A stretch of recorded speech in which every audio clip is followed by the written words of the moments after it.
اللہ تعالیٰ قرآن شریف میں بہت سے پیغمبروں کی کہانیاں سنا کر ہم انسانوں کے لیے مثال بیان کرتا ہے تاکہ ہم ان کہانیوں سے سبق حاصل کریں اور اپنی زندگیوں کو بہتر طریقے سے گزار سکیں۔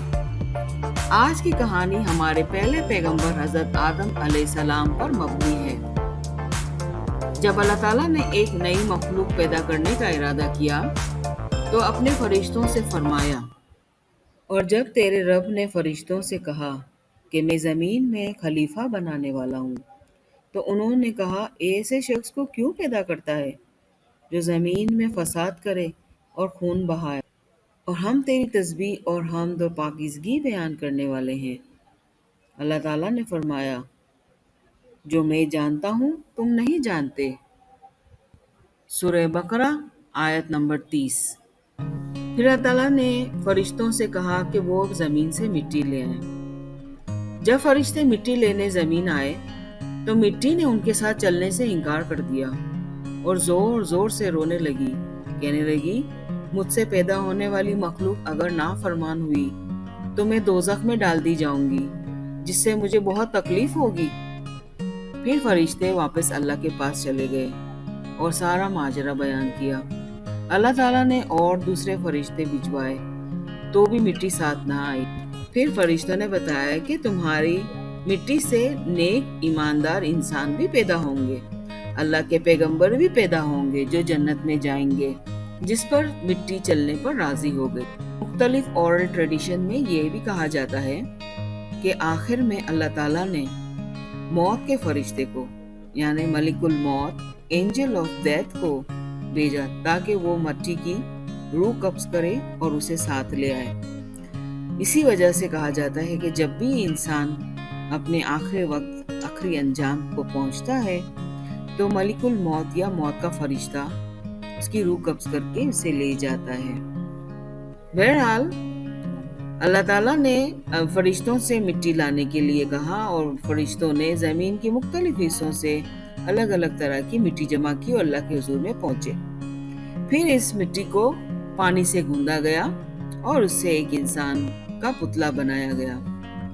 پھر اس پتلے کو سوکھنے کے لیے چھوڑ دیا گیا۔ بعد میں اللہ تعالیٰ نے اس میں اپنی روح پھونکی۔ اللہ تعالیٰ نے حضرت آدم علیہ السلام کو ہر چیز کا نام سکھایا۔ پھر اللہ تعالیٰ نے فرشتوں سے کہا کہ اگر سچے ہو تو ان چیزوں کے نام بتاؤ۔ فرشتوں نے کہا کہ ہم نہیں جانتے، ہم تو صرف وہ جانتے ہیں جو آپ نے ہمیں سکھایا ہے۔ پھر اللہ تعالیٰ نے آدم سے کہا کہ ان کو سارے چیزوں کے نام بتاؤ۔ تو حضرت آدم علیہ السلام نے ان تمام چیزوں کے نام بتا دیے۔ اس کے بعد اللہ تعالیٰ نے فرشتوں سے حضرت آدم علیہ السلام کے آگے سجدہ کرنے کو کہا۔ تمام فرشتے حضرت آدم کو سجدہ کرتے ہیں سوائے ابلیس کے۔ ابلیس فرشتوں کا سردار تھا اور اسے غرور تھا کہ وہ آگ سے پیدا ہوا ہے اور حضرت آدم علیہ السلام مٹی کے بنے ہوئے ہیں۔ چنانچہ آگ کا درجہ مٹی کے درجے سے بلند ہے اور اس وجہ سے اس نے حضرت آدم علیہ السلام کے آگے سجدہ کرنے سے انکار کر دیا۔ چنانچہ اس نافرمانی کی وجہ سے اللہ تعالیٰ نے ابلیس کو سزا دی اور کہا کہ جنت سے نکل جائے۔ یہ شیطان تھا، اس نے یہ سزا ایک شرط پہ قبول کی۔ اس نے اللہ تعالیٰ سے فرمایا کہ وہ اس کے بنائے ہوئے انسانوں کو بہکائے گا، اس کے سیدھے راستے سے بھٹکا دے گا، اور تاکہ وہ بھی نافرمانوں میں سے ہو جائے اور اسے بھی سزا ملے، کیونکہ اس انسان کی وجہ سے شیطان کو جنت سے نکال دیا گیا تھا۔ اللہ تعالیٰ نے اس کی یہ شرط مان لی اور کہا کہ جا تو قیامت تک تو اور تیرے ساتھی میرے بندوں کو سیدھے راستے سے بھٹکاتے رہیں، مگر میرے مومن بندے کبھی تیرے بہکاوے میں نہیں آئیں گے۔